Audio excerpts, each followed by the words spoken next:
Trong khi hàng loạt đô thị Ukraine phải cắt điện luân phiên, khắp nơi chìm trong bóng tối với cái lạnh mùa đông, thì những nơi tiền phương vẫn đỏ lửa giao tranh khốc liệt, từ Donetsk, Luhansk tới Kherson. Các trận đấu đạn pháo và tên lửa vẫn đang tiếp diễn gay gắt.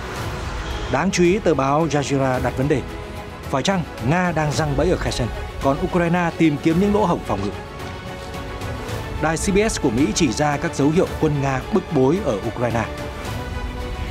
Phe ly khai nói quân đội của Kiev liên tục phải di rời bệ phóng rocket đi chiến đấu. Vì sao? Ukraine báo cáo phát hiện bất ngờ sau khi giải phẫu chiếc UAV của Nga. Tin tức khác, Mỹ và Hàn Quốc tiếp tục tập trận với tiêm kích F-35, máy bay trinh sát U-2. Cơ quan vũ trụ Nhật Bản điều tra vụ phóng hỏng tên lửa không gian. Anh Quốc xúc tiến thỏa thuận thương mại với Ấn Độ. Người dân Philippines ra sức khắc phục thiệt hại sau cơn bão mạnh. Tất cả sẽ được cập nhật ngay sau đây.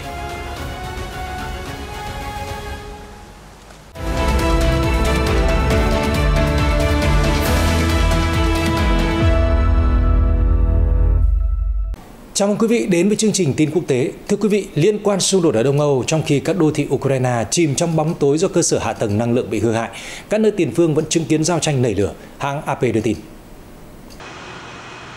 Hãng tin Mỹ cho biết các vụ oanh kích dồn dập của Nga và cơ sở hạ tầng năng lượng của Ukraine đã khiến nhiều thành phố lớn phải cắt điện trong thời gian dài hơn. Thị trường của Kiev cảnh báo lưới điện ở thủ đô đã kích hoạt chế độ khẩn cấp với nguồn cung giảm hơn 50% so với trước xung đột. Ở tỉnh Kiev, khi mùa đông gõ cửa, hàng loạt cơ sở năng lượng bị tàn phá, nghĩa là thời gian cúp điện phải kéo dài hơn 4 tiếng một ngày.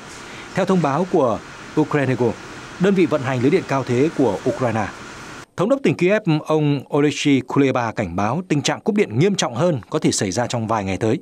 Tổng thống Ukraine Zelensky cho biết việc mất điện đang ảnh hưởng đến khoảng 4 triệu người trên cả nước. Hồi tuần trước, ông nói khoảng 30% trạm điện của Ukraine đã bị tàn phá kể từ khi Nga bắt đầu cơn mưa tên lửa vào ngày 10 tháng 10. Tại tỉnh Kharkov, nơi có thành phố lớn thứ nhì Ukraine, ông Oleg Syniehubov thông báo việc cúp điện 1 giờ mỗi ngày sẽ bắt đầu từ thứ Hai, 31 tháng 10. Các quan chức Ukraine còn khuyến nghị người dân tiết kiệm điện trong giờ cao điểm. Trong khi đó, Nga được cho là tiếp tục tấn công tên lửa và đạn pháo vào nhiều mục tiêu khắp Ukraine, AP đưa tin. Một số mặt trận cũng tiếp tục nổ ra giao tranh ác liệt. Nhiều thị trấn ven sông lớn Dnipro đã bị tấn công. Văn phòng Tổng thống Ukraine tuyên bố ngoài ra hàng chục ngôi nhà tại Nikopol đã bị pháo kích, cắt đứt hệ thống điện của hàng ngàn gia đình. Một tên lửa S-300 của Nga đã phá hủy tòa nhà 3 tầng ở tỉnh miền Nam Mykolaiv, Thống đốc Vitaly Kim báo cáo. Song song đó, quân Nga cũng tiến công về các thành phố Bakhmut và Avdiivka ở miền đông. Thống đốc tỉnh Donetsk, ông Pavlo Kirilenko nói rằng các trận đánh dữ dội đã biến toàn bộ khu vực thành vùng giao chiến. Quan chức Ukraine nói thêm, người dân còn cư ngụ ở khu vực đang phải sống trong sợ hãi, thiếu thốn trầm trọng điện và máy sưởi. Kẻ thù không chỉ là đạn pháo của địch mà còn là cái lạnh cắt da cắt thịt. Theo AP, quân Ukraine từ đầu xung đột đến nay vẫn giữ được một phần thành phố Bakhmut. Nếu Nga kiểm soát nơi này, họ có thể tấn công vào các nơi phòng thủ khác của Ukraine tại tỉnh Donetsk. Hiện báo cáo của Ukraine về các vụ tập kích chưa thể kiểm chứng. Nga và liên quân khẳng định đang bảo vệ vững chắc hai khu vực Donetsk và Luhansk của vùng Donbass. Thưa quý vị, hiện cả Ukraine lẫn Nga đều nỗ lực giành quyền kiểm soát tỉnh miền Nam Kherson, nơi có vị trí chiến lược vô cùng quan trọng. Tuy nhiên, trong những ngày gần đây, đà tiến của hai bên bị chững lại, một phần do yếu tố bất lợi về thời tiết và địa hình. Bên cạnh đó, Kiev và Moscow cũng đang tính toán chiến lược cẩn thận, tránh rơi vào những cái bẫy được giăng ra ở phía trước. Sau đây là bài viết của báo Al Jazeera về toàn cảnh cục diện Kherson ở hiện tại và trong tương lai gần. Những ngày qua, quan chức thân Nga đã đồng loạt kêu gọi sơ tán người dân khỏi các vị trí trọng yếu ở tỉnh Kherson. Tỉnh này có diện tích bằng Vương quốc Bỉ, do Nga kiểm soát ngay từ giai đoạn đầu xung đột, giúp cung cấp cho Moscow tuyến đường bộ duy nhất kết nối với Crimea, bán đảo sáp nhập vào Nga năm 2014. Kherson bị chia cắt bởi dòng sông hùng vĩ Dnipro và chứng kiến hàng vạn binh sĩ Nga ra sức thắt chặt sự kiểm soát trong suốt hơn 8 tháng này. Việc Nga kiểm soát bờ Tây sông Dnipro có ý nghĩa đặc biệt quan trọng vì giúp họ có thể tiến công sâu hơn lên phía Bắc và phía Đông. Nhưng suốt vài tuần qua, quân Ukraine đã tái kiểm soát hàng chục ngôi làng và thị trấn ở bờ Tây dòng sông, cũng như phá hủy cầu phà và cầu phao vượt sông của Nga. Nhiều kho đạn của lực lượng Moscow cũng bị tập kích. Song song đó, trong hơn 10 ngày, quan chức thân Nga cho biết khoảng 70.000 người dân Kherson đã được di tản. Lý do mới nhất mà chính quyền ủng hộ Điện Kremlin đưa ra là nhằm tránh thảm họa lũ lụt nếu như Ukraine cho nổ tung đập thủy điện Nova-Kakhivka cạnh sông Dnipro. Phía Kiev một mực bác bỏ cáo buộc này. Tổng thống Ukraine Volodymyr Zelensky nói với tờ báo Corriere della Sera của Italia vào hôm 27 tháng 10 rằng việc di rời của Nga giống như một cái bẫy, tạo cho Kiev ảo tưởng về sự hoảng loạn. Ông Zelensky nói với những cây bút người Ý rằng các đơn vị thiện chiến của họ vẫn ở lại Kherson, chẳng ai rời đi. Chúng tôi đã thấy điều đó mà chúng tôi không tin những gì họ nói. Một quân nhân Ukraine đã dành nhiều tháng chiến đấu ở Kherson nói với báo Al Jazeera rằng truyền thông ủng hộ Moscow đưa tin quá nhiều về việc di tản. Nó quá bất thường và là một hành động tính toán trước. Chúng tôi sẽ không mắc bẫy. Việc di tản diễn ra thái quá và được dàn dựng để tạo nên cơn bão truyền thông, tạo nên cảm giác nhất định rằng họ đã buông xuôi ở Kherson. Quân nhân Ukraine chia sẻ với báo Jazeera. Ông nói thêm Kiev không hy vọng về Nga sẽ đi khỏi Kherson như một phép màu. Hiện giờ các quan chức hàng đầu Ukraine phải tập trung cải thiện điều kiện sống và chiến đấu của binh sĩ ở nơi tiền phương. Gió lạnh vẫn thổi và đạn pháo vẫn ngày đêm trút xuống ở những nơi thiếu thốn sự che chắn cho binh sĩ Ukraine. Chính quyền phải đầu tư nhiều hơn để tăng khả năng sinh tồn của lực lượng chiến đấu hiện nay, quân nhân ở Kherson nói thêm. Theo Al Jazeera, các hình ảnh vệ tinh và dữ liệu tình báo cho thấy trong những ngày qua, Nga đang xây dựng thêm pháo đài và hàng rào phòng thủ ở thành phố thủ phủ Kherson và ở Nova Kakhovka, một thị trấn nằm cạnh đập nước và nhà máy thủy điện cùng tên. Ông Ihor Romanenko, cựu phó tổng tham mưu trưởng lực lượng vũ trang Ukraine, nêu ý kiến với Al Jazeera việc sơ tán dân từ bờ Tây sang bờ Đông sông Dnipro đều nhằm phục vụ mục đích tuyên truyền hòng đánh lừa Kiev. Trên thực tế, họ đang củng cố sức mạnh tại đây. Ông nói các nhóm binh sĩ của Nga thậm chí có thể đang chuẩn bị cho một đòn tấn công lớn, nung nấu ý định đánh bật quân Ukraine. Trong khi đó, gần đây, mưa lớn và mảnh đất sình lầy đã khiến cho đà tiến của Ukraine chậm hơn, cựu tướng Romanenko nói. Nhưng ông khẳng định các nhóm nhỏ binh sĩ Ukraine vẫn ra sức phá hủy các trung tâm chỉ huy, kho nhiên liệu, đường dây hậu cần của Nga và ngăn đối phương chuyển quân ồ ạt hơn. Theo ông Romanenko, thời gian tổng tiến công ở Kherson vẫn chưa được quyết định. Chúng tôi phải xác định ở điểm yếu của địch, chúng tôi phải tập trung nguồn lực, tăng cơ hội giành ưu thế, khi đó Ukraine mới đi tới quyết định cuối cùng. Ở phía bên kia chiến tuyến, một quan chức thân Moscow nhận định rằng việc Nga bổ sung 300.000 tân binh và tập kích phá hủy hàng loạt cơ sở quân sự của Ukraine đã khiến cho Kiev không còn lựa chọn nào khác ngoài nỗ lực tiến công ở Kherson. Ông Igor Strenkov, một cựu quan chức thuộc phe ly khai Donetsk, hiện đã quay lại nơi tiền phương, viết trên Telegram ngày 22 tháng 10 rằng Ukraine đã buộc phải gấp gáp tiến công ở những nơi mà cơ sở quân sự của họ còn cho phép. Ngoài ra, một nhà phân tích cho rằng việc Ukraine chững lại ở Kherson phản ánh họ thiếu hụt nhân lực và phải tính toán chiến lược cẩn thận hơn, có thể phải sử dụng nhiều đội quân nhỏ. Ukraine chỉ có thể tiến lên giành thêm vùng kiểm soát khi họ chọc thủng đáng kể một phòng tuyến của Nga. Trích lời Nikolai Michokhin, nhà nghiên cứu về Nga tại Đại học Bremen ở Đức. Ông nhận định mỗi ngày trôi qua, Nga luôn báo cáo binh sĩ Ukraine đã gánh chịu thiệt hại nặng nề ở Kherson. Nhưng chuyên gia nói rằng quân đội của Kiev đang liên tục tìm kiếm những lỗ hổng trong phòng tuyến của Nga. Những lỗ hổng này có thể xuất hiện sau đợt tập kích chính xác bằng rocket và máy bay không người lái, và Kiev hy vọng có thể dùng cách này để từ từ phá vỡ đội hình của lực lượng Moscow. Hiện Kiev chưa thông báo mới về tình hình quân đội Kherson, trong khi quan chức thân Nga báo cáo đã đẩy lùi mọi nỗ lực tiến công của Ukraine và nhấn mạnh Kherson sẽ không thất thủ. Ngày càng có nhiều dấu hiệu quân Nga khó tiến công ở Ukraine, đài CBS của Mỹ nhận định. Đài Mỹ cho rằng một trong dấu hiệu cho thấy Nga sa lầy ở Ukraine là họ phải động viên hàng trăm ngàn tân binh, với một số người thiếu kinh nghiệm và không được trang bị vũ khí đầy đủ. Lệnh động viên một phần được Điện Kremlin ban bố sau khi Ukraine phản công mạnh mẽ ở tỉnh Kharkov hồi tháng 9. Đến nay, Bộ Quốc phòng Nga cho biết đã hoàn tất động viên 300.000 quân, hiện chưa có kế hoạch động viên bổ sung. Điện Kremlin cũng nhấn mạnh đã khắc phục các sai sót trong tuyển mộ quân và luôn đảm bảo binh sĩ được trang bị cần thiết cho chiến đấu. Theo CBS, một dấu hiệu khác cho thấy quân Nga gặp khó khăn, đó là các cánh quân đã phải rút lui ở Kharkov và chật vật cản phá quân Ukraine ở Kherson, trong khi xung đột đã bước qua tháng thứ 9. Nhiều quan chức Nga như lãnh đạo Chechnya Ramzan Kadyrov đã công khai chỉ trích một số tướng Nga vì các quyết định sai lầm. Ngoài ra, gần đây đã tập kích ồ ạt các cơ sở năng lượng nhưng không thể bẻ gãy ý chí của Kiev. Đó là một điều bất ngờ, không mong đợi khác cho Moscow, CBS nhận định. Bộ trưởng Quốc phòng Ukraine Oleksiy Reznikov cũng nói với CBS rằng quân Nga đang nao núng và muốn thúc ép Kiev cùng phương Tây ngồi vào bàn đàm phán.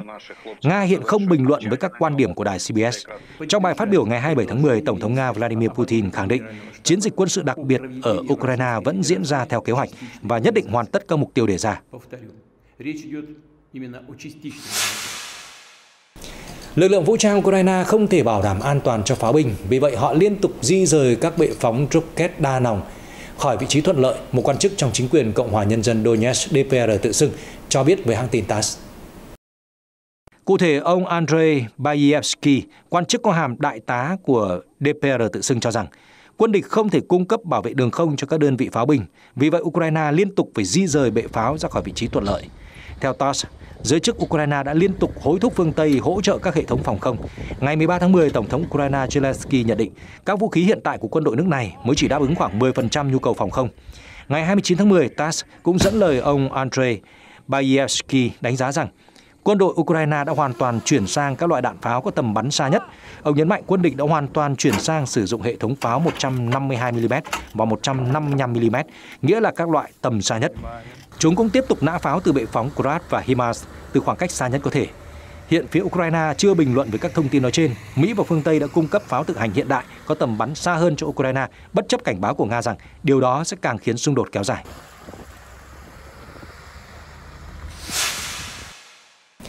Theo trang tin RT, Ukraine cho biết là họ đã tiến hành phân tách quan sát một chiếc máy bay không người lái UAV bị bắn hạ, loại phương tiện mà Kiev cáo buộc Iran đã cung cấp cho Nga. Và sau khi phân tích, điều bất ngờ là Ukraine phát hiện có một bộ phận do nước này sản xuất nằm trong chiếc UAV vũ trang.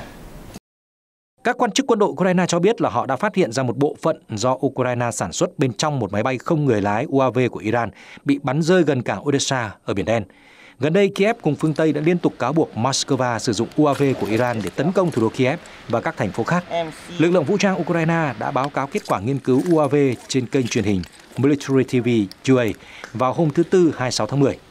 Họ khẳng định đã thu giữ một UAV Mohajer-6 của Iran sau khi nó bị hệ thống phòng không của Ukraine vô hiệu hóa. Một phát ngôn viên của cơ quan tình báo quốc phòng Bộ Quốc phòng Ukraine cho biết là chiếc UAV có 3/4 thành phần là do Mỹ sản xuất. Ngoài ra còn có các thành phần đến từ Nhật Bản, Trung Quốc, Thụy Điển và Áo. Và còn có một thành phần được sản xuất tại Ukraine. Chúng tôi đang xác định điều đó đã xảy ra như thế nào. Phát ngôn viên Ukraine nói thêm. Cũng theo báo cáo, một bộ phận của UAV có dòng chữ viết bằng tiếng Farsi, ngôn ngữ chính thức của Iran. Tổng thống Ukraine Zelensky cáo buộc Nga trong tuần này đã tiếp tục triển khai UAV cảm tử Shahid-136 của Iran. Theo Kiev, Nga đã tinh chỉnh loại UAV này và đổi tên thành Geran 2. Ông Zelensky tuyên bố rằng Nga đã mua tới 2.400 UAV. Vào tháng trước, Ukraine đã cắt quan hệ ngoại giao với Iran vì cáo buộc cung cấp vũ khí cho Nga. Tuy nhiên, Tehran đã phủ nhận việc cung cấp vũ khí cho bất kỳ bên nào trong xung đột. Điện Kremlin khẳng định rằng tất cả vũ khí mà quân đội nước này sử dụng trên chiến trường Ukraine đều đến từ các kho dự trữ trong nước. Theo tờ Newsweek, mới đây Bộ Quốc phòng Ukraine đã tuyên bố con số binh sĩ tử vong của Nga trong chiến dịch quân sự đặc biệt. Đồng thời, Bộ Quốc phòng Ukraine ca ngợi các nữ chiến binh đã đóng góp to lớn cho sự phòng vệ của đất nước. Bộ Quốc phòng Ukraine vừa ca ngợi vai trò của các nữ chiến binh trong nỗ lực đẩy lùi quân Nga. Viết trên Twitter hôm 29 tháng 10, Bộ này cho biết hơn 70.000 quân Nga đã bị loại bỏ và các nữ quân nhân Ukraine đóng góp quan trọng cho kết quả này. Chiến thắng sẽ khắc tên những người phụ nữ. Tờ Al Jazeera hồi tháng trước đưa tin ngày càng có nhiều phụ nữ Ukraine gia nhập quân đội, với khoảng 50.000 nữ quân nhân phục vụ ở tiền tuyến và hậu phương. Kodiana, 23 tuổi, người đã tham gia quân đội vào 6 tháng trước xung đột cho biết, tôi không nghĩ mình sẽ tham gia quân đội khi lớn lên. Như mọi cô gái khác, tôi chỉ muốn sống một cuộc đời hạnh phúc, hàng ngày chăm chỉ làm việc để có thể đi du lịch và ngắm nhìn thế giới. Ukraine không quy định nghĩa vụ quân sự với nữ, nhưng chính quyền Kiev đang cân nhắc tuyển mộ phụ nữ có kinh nghiệm chiến đấu để yêu cầu họ nhập ngũ.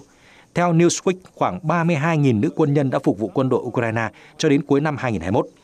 Liên quan đến việc Ukraine báo cáo 70.000 binh sĩ Nga tử trận cho đến nay, con số này chưa thể kiểm chứng. Con số thương vong của cả hai bên, Ukraine và Nga, không được cập nhật thường xuyên. Tuy nhiên, ông Valery Zaluzhny, Tổng tư lệnh lực lượng vũ trang Ukraine, cho biết vào tháng 8 rằng đất nước của ông đã mất 9.000 quân nhân. Trong khi đó, Bộ trưởng Quốc phòng Nga Sergei Shoigu vào tháng 9 nói rằng có 5.937 binh sĩ Nga đã thiệt mạng. Ông khẳng định con số tử vong ở phía Ukraine còn cao hơn gấp nhiều lần. Hiện chưa có kiểm chứng độc lập về thiệt hại binh sĩ của các bên tham chiến. Trong một diễn biến khác, Nga cho biết là sẽ nêu vấn đề các vụ tấn công đường ống Nord Stream và vụ nổ cầu Kerch ở Crimea tại cuộc họp Hội đồng Bảo an Liên Hợp Quốc ngày 31 tháng 10. Ở Moscow cáo buộc Anh Quốc có liên quan đến cả hai vụ việc này. Theo Al Jazeera, phát ngôn viên Bộ Ngoại giao Nga Maria Zakharova viết trên Telegram rằng phía Nga dự định đề nghị cộng đồng quốc tế, đặc biệt là Hội đồng Bảo an Liên Hợp Quốc, bàn bạc về hàng loạt vụ tấn công cực đoan nhằm vào Nga ở Biển Đen và Biển Baltic liên quan tới sự tham gia của Vương quốc Anh. Trước đó, theo Reuters, Bộ Quốc phòng Nga cáo buộc Ukraine tấn công hạm đội Biển Đen ở Crimea, bán đảo Nga sáp nhập năm 2014. Moscow cho rằng Ukraine đã sử dụng 16 phương tiện không người lái vào sáng 29 tháng 10 và đặc nhiệm Hải quân Anh đã giúp sức cho hành động cực đoan này. Sau khi đưa ra lời tố cáo, Nga thông báo đình chỉ thỏa thuận ngũ cốc với Ukraine, một hiệp ước để xuất khẩu nông sản từ các cảng trên Biển Đen của Ukraine nhằm xoa dịu khủng hoảng lương thực toàn cầu. Reuters đưa tin phía Nga đã viết thư gửi Tổng thư ký Liên Hợp Quốc Antonio Guterres, tuyên bố việc ngừng tham gia thỏa thuận ngũ cốc sẽ kéo dài vô thời hạn, bởi vì Moscow không thể đảm bảo an toàn cho các tàu dân sự chở hàng theo đồng thuận này.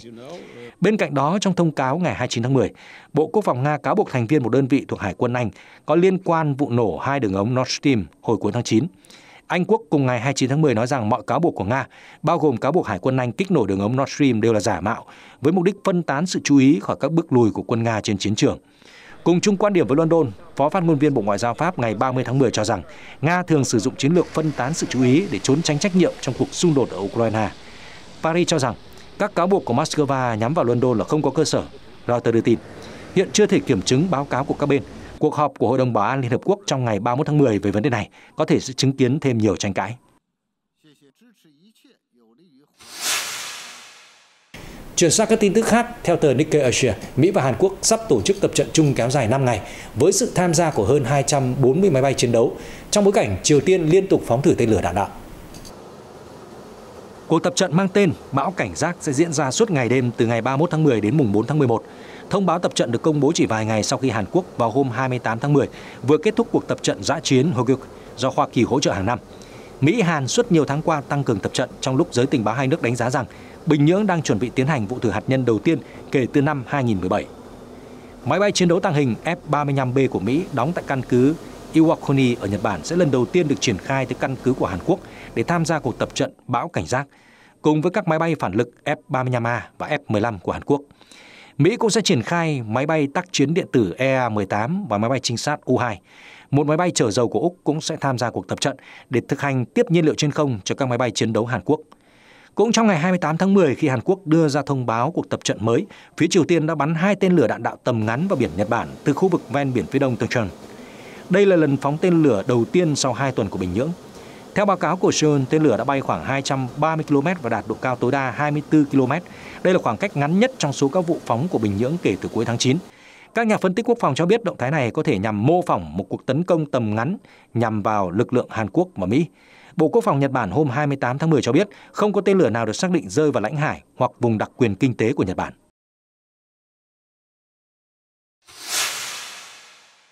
Thưa quý vị, đài NHK đưa tin cơ quan hàng không vũ trụ Nhật Bản đang tiến hành điều tra nguyên nhân vụ phóng hỏng tên lửa Epsilon 6 vào đầu tháng 10.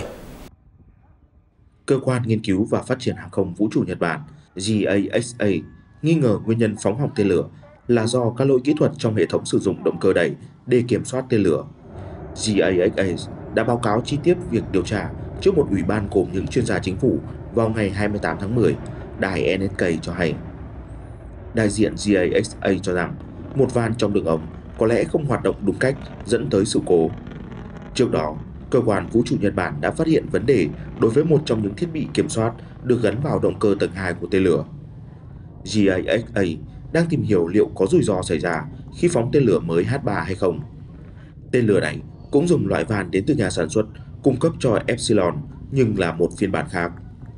JAXA đang phát triển tên lửa mới này, hy vọng có thể phóng trước tháng 3 năm 2023. Ông Sato Toshiaki, một quan chức JAXA cho biết, cơ quan quyết tâm tìm ra gốc rễ của vụ phóng hỏng Epsilon và đảm bảo kế hoạch phóng tên lửa H3 sẽ không bị trì hoãn.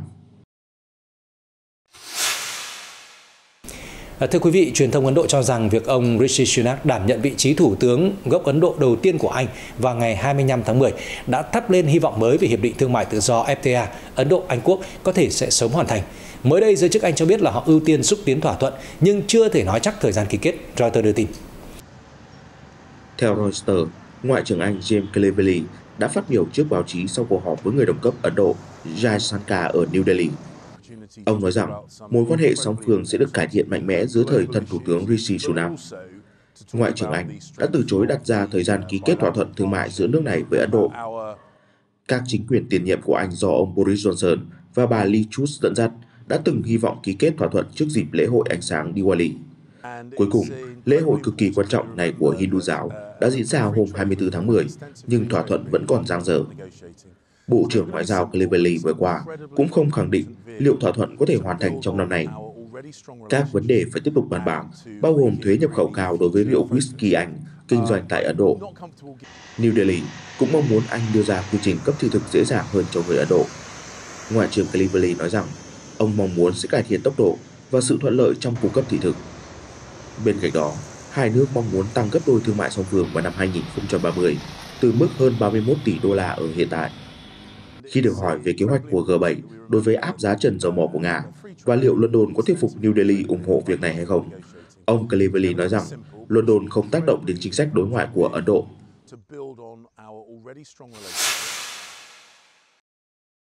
Hãng hàng không Cathay Pacific Airways của Hồng Kông, Trung Quốc cho biết với Reuters họ sẽ nối lại việc đi qua không phận của Nga trong một số chuyến bay kể từ thứ Ba ngày 1 tháng 11. Việc bay qua không phận Nga đã dừng lại sau khi bùng nổ xung đột Nga-Ukraine. Tuy nhiên, sắp tới, Cathay Pacific sẽ quay lại thực hiện các chuyến bay từ New York đến Hồng Kông, sử dụng đường bay vùng cực phổ biến. Trong email gửi cho Reuters, hãng hàng không nêu lý do gió mạnh và tải trọng lớn đã ảnh hưởng tới việc sử dụng đường bay từ bờ phía đông Bắc Mỹ đến Hồng Kông. Vì vậy, hãng bay quyết định di chuyển qua khu vực cực đông của Nga.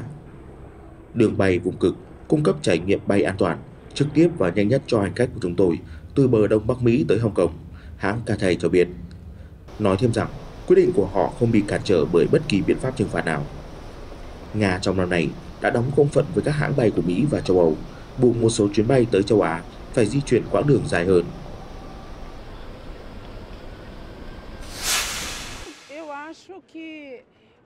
Ida Ferreira, người Brazil, tỉnh dậy vào lúc bình minh vào ngày 30 tháng 10 để xếp hàng tại thủ đô Lisbon của Bồ Đào Nha, quê nhà thứ hai của cô trong vòng 5 năm qua. Ngày hôm đó vô cùng quan trọng với Ferreira vì cô sẽ bỏ phiếu bầu Tổng thống Brazil trong bối cảnh nền chính trị ở quê nhà đang chia rẽ sâu sắc hơn bao giờ hết. Brazil đã trở nên cực kỳ phân hóa. Người phụ nữ 46 tuổi cho biết cô mặc trang phục toàn màu đỏ, màu sắc đại diện cho ứng viên cánh tả Lula da Silva, người lãnh đạo Đảng Công nhân và là cựu tổng thống. Cô Ferreira là một trong hàng ngàn người ở Lisbon đã bỏ phiếu bầu tổng thống, chọn ra người chiến thắng trong cuộc song đấu quyết liệt giữa ông Lula và đương kim tổng thống Jair Bolsonaro. Gần 81.000 người Brazil đã đăng ký bỏ phiếu ở Bồ Đào Nha, với hơn 50% trong số đó tham gia tại Lisbon, thành phố có người Brazil đông nhất thế giới ở bên ngoài quốc gia Nam Mỹ. Ngoài ra, theo Reuters, dòng người xếp hàng bỏ phiếu bầu tổng thống Brazil cũng rất đông ở London, Paris và Madrid. Tại Lisbon, mọi người rồng rắn nối đuôi nhau ở bên ngoài tòa nhà đại học luật của thành phố.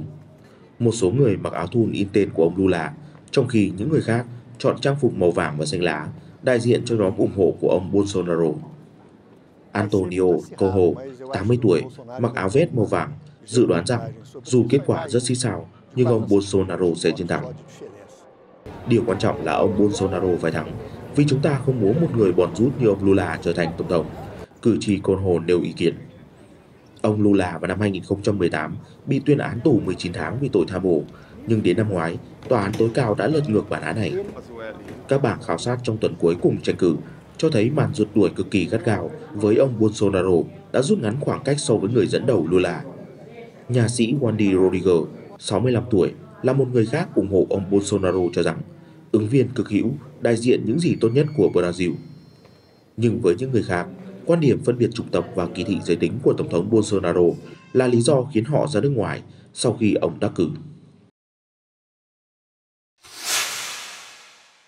Cơ quan Quản lý Thiên tai Philippines ngày 30 tháng 10 cho biết là 48 người đã thiệt mạng và nhiều người mất tích do lũ lụt và lở đất sau khi cơn bão Nagin tấn công dữ dội.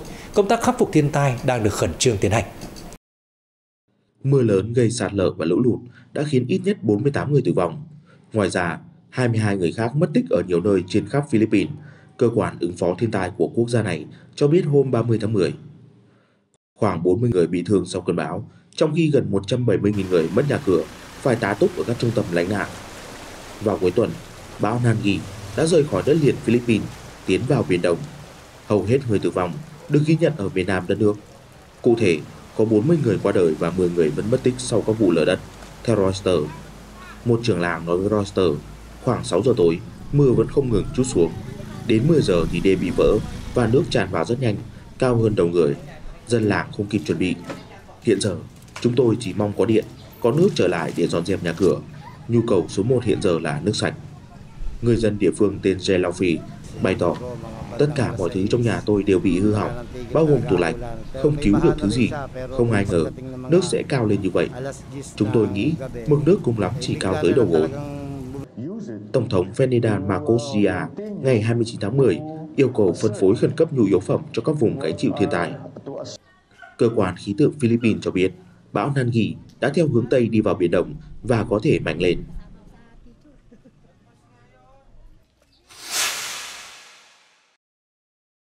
Nằm ở khu vực ngoại ô Paris, trung tâm cảnh báo sóng thần Sinan của Pháp cách xa khỏi đại dương, nhưng có thể một ngày nào đó, cơ quan này sẽ cứu lấy sinh mạng hàng ngàn người ở ven biển, đài Euronews cho hay. Mặc dù sóng thần ở quy mô lớn như thảm họa ở Ấn Độ Dương năm 2004 khiến 250.000 người tử vong là hiếm xảy ra, nhưng sóng thần trên thực tế tồn tại phổ biến hơn so với hình dung của nhiều người. Hiện tượng cực kỳ nguy hiểm này cũng có thể xảy ra ở châu Âu. Ở Địa Trung Hải và các vùng biển lân cận đã có khoảng 100 cơn sóng thần kể từ đầu thế kỷ 20 đến nay. Bà Helene Herbert, giám đốc điều phối tại trung tâm Sinan cho biết, trận sóng thần mạnh nhất mà chúng ta từng biết tới ở Đại Tây Dương là bắt nguồn từ trận động đất Lisbon năm 1755. Nó có cường độ gần 8,5 độ Richter. Bà Herbert nói thêm, mặc dù các bờ biển Pháp phần lớn được bán đảo Iberia bảo vệ, nhưng sóng thần có thể hủy hoại phần lớn Lisbon và Cadiz, cũng như một số nơi ở Maroc, nghĩa là hàng ngàn người có thể là nạn nhân. Sóng lớn còn có thể lan tới cả phía tây nam Cornwall và Ireland. Đó là kiểu thảm họa sóng thần được dự đoán xảy ra sau mỗi 3 đến 5 thế kỷ. Nó có thể xảy ra vào ngày mai hoặc vào thế kỷ, nhưng chúng tôi biết rằng nó chắc chắn sẽ xảy ra, bà Herbert khẳng định. Trung tâm Sinan đặt tại một tòa nhà được thiết kế tinh xảo, hoạt động suốt 24/7, là nơi nghiên cứu và theo dõi của các chuyên gia địa chất hàng đầu nước Pháp. Họ đã thiết lập cơ chế ứng phó khẩn cấp với sóng thần trong vòng 15 phút. Thứ nhất là phát hiện bất kỳ trận động đất nào có thể gây sóng thần, sau đó cảnh báo các chính quyền có trách nhiệm trong vòng 15 phút. Mục tiêu thứ hai là dự báo về nguy cơ sóng thần có thể xảy ra hay không. Nếu có, thời gian và mức độ như thế nào. Dữ liệu đầu vào của trung tâm nghiên cứu được thu nhập từ mạng lưới hàng trăm điểm đo đạc địa chất. Các chuyên gia theo dõi chúng theo thời gian thực trên một màn hình khổng lồ.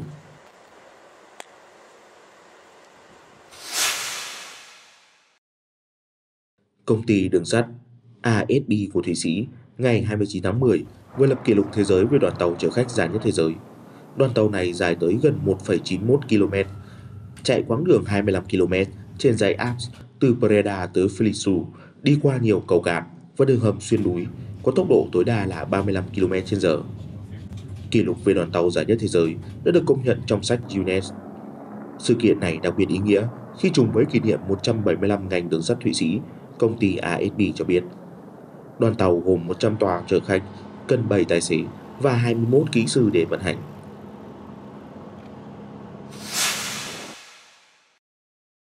Một bộ xương khủng long T-Rex đã thu hút hàng ngàn người chiêm ngưỡng ở Singapore từ ngày 28 đến ngày 30 tháng 10. Sau đó, mẫu hóa thạch khổng lồ này được bán đấu giá ở đặc khu Hồng Kông, Trung Quốc. Theo Reuters, nhiều người dân đảo quốc Sư Tử đã nhân cơ hội hiếm gặp để chụp ảnh selfie với bộ xương T-Rex có tên là Shen, trong tiếng Hoa nghĩa là thần. Hóa thạch dài 12,2 m, cao 4,6 m và nặng 1.400 kg. T-Rex sống cách đây 66 đến 68 triệu năm. Mẫu hóa thạch này được khai quật ở bang Montana, Mỹ vào năm 2020. Người dân Singapore đã rất hào hứng khi nhìn thấy bộ xương sinh vật thời tiền sử. Bà Nancy Shit đã về hưu chia sẻ, các cháu tôi luôn đam mê khủng long. Chúng cứ nói về khủng long này, khủng long kia. Vì vậy, tôi đã đưa cả nhà đến đây để nhìn thấy mẫu vật thật. Richard Chan, 37 tuổi, tự nhận là người yêu thích khủng long cho biết, anh cảm thấy như được quay về thời thơ ấu. Tôi mê khủng long sau khi xem hoạt hình Công viên khủng long. Vì vậy, tôi rất vui khi nhìn thấy bộ xương thật, anh Chan nói. Bộ xương khủng long thần sẽ là lần đầu tiên một hóa thạch của T-Rex được bán đấu giá ở châu Á, theo công ty quản lý Christie. Sự kiện đấu giá ở Hồng Kông sẽ diễn ra ngày 30 tháng 11. Trước đó, bộ xương T-Rex có tên Stan đã được bán với giá 31,8 triệu đô la ở New York năm 2020. Một số chuyên gia chia sẻ rằng, hóa thạch khủng long không nên bán đấu giá cho nhà sưu tầm cá nhân, mà nên đưa vào viện bảo tàng để phục vụ công chúng và nghiên cứu khoa học. Tin tức vừa rồi cũng đã khép lại chương trình ngày hôm nay. Cảm ơn quý vị đã quan tâm theo dõi. Xin kính chào tạm biệt và hẹn gặp lại.